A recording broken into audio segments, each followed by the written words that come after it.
വീണ്ടും ഒരു വീക്കെൻഡായിട്ടുണ്ട് കേട്ടോ. അടുത്തൊരു വീക്കെൻഡിൽ എന്തായാലും ഞങ്ങൾ നാട്ടിലായിരിക്കും എന്ന് പ്രതീക്ഷിക്കുന്നു. അങ്ങനെ ഈ ക്ലീനിങ്ങും കുറച്ച് പരിപാടികളും ഉണ്ടായിരുന്നു കേട്ടോ.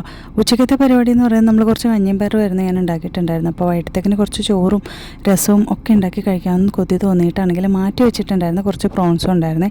കഴിഞ്ഞ ആഴ്ച ലുലുവിൽ പോയപ്പോൾ വാങ്ങിച്ചിട്ടുണ്ടായിരുന്നു. അത് വെച്ചിട്ടാണെങ്കിൽ എനിക്ക് കുറച്ച് റോസ്റ്റ് ഉണ്ടാക്കണമെന്ന് തോന്നിയിട്ട് അതും ഒന്ന് ക്ലീൻ ചെയ്തെടുത്തു. പിന്നെ ആണെങ്കിൽ നല്ല അടിപൊളിയായിട്ടുള്ള തക്കാളി രസവും ഉണ്ടാക്കാമെന്ന് കരുതി കേട്ടോ.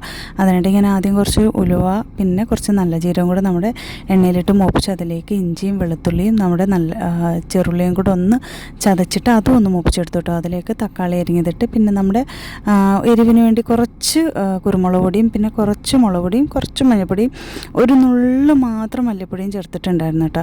അതൊന്ന് നന്നായിട്ട് വഴണ്ടെടുക്കണം. ഈ കാണുന്ന മല്ലിയിലയാണെങ്കിൽ 2 ആഴ്ച പഴക്കമുള്ളതെന്ന് പറയുന്നുണ്ട്. നല്ല ഫ്രഷ് ആയിട്ട് തന്നെ ഇരിക്കുന്നുണ്ട്. അതിൻ്റെ കാരണം വേറെ ഒന്നും അല്ല കേട്ടോ. ഞാൻ ആ ഒരു വാങ്ങിച്ചുകൊണ്ട് വന്നപ്പോൾ തന്നെ അതിൻ്റെ ആ ഒരു മൂട് കട്ട് ചെയ്ത് കളഞ്ഞിട്ട് നന്നായിട്ട് കഴുകി അതൊന്ന് തുടച്ചെടുത്തിട്ടുണ്ടായിരുന്നു കേട്ടോ. എന്നിട്ട് അത് വെള്ളം തുടയ്ക്കുകയെന്ന് വെച്ചാൽ ജസ്റ്റ് ഒന്ന് വെള്ളം വാലുക. അത് കഴിഞ്ഞിട്ട് നമ്മൾ ഇടുന്ന ആ ഒരു പാട്ടയ്ക്കകത്ത് ഒരു ടിഷ്യൂ പേപ്പർ ഇട്ട് വെച്ച് കഴിഞ്ഞാൽ നല്ല അടിപൊളിയായിട്ട് അതിരിക്കും കുറച്ച് നാൾ കേട്ടോ. ഞാനിത് നമ്മുടെ മൈവേ ബൈ കല്യാണി എന്ന് പറഞ്ഞിട്ടുള്ള ആളുടെ യൂട്യൂബിൽ കണ്ടിട്ടുണ്ടായിരുന്നതാണ്.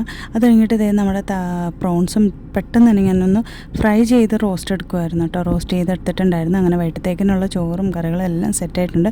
എല്ലാവരും ഫുഡ് കഴിച്ച് കാണുമെന്ന് വിശ്വസിക്കുന്നു. എൻ്റെ ഇതുപോലുള്ള വീഡിയോസ് ഇഷ്ടപ്പെടുന്നുണ്ടെങ്കിൽ നിങ്ങൾ സബ്സ്ക്രൈബ് ചെയ്ത് സപ്പോർട്ട് ചെയ്യാൻ ആരും മറക്കണ്ട. ടാറ്റാ.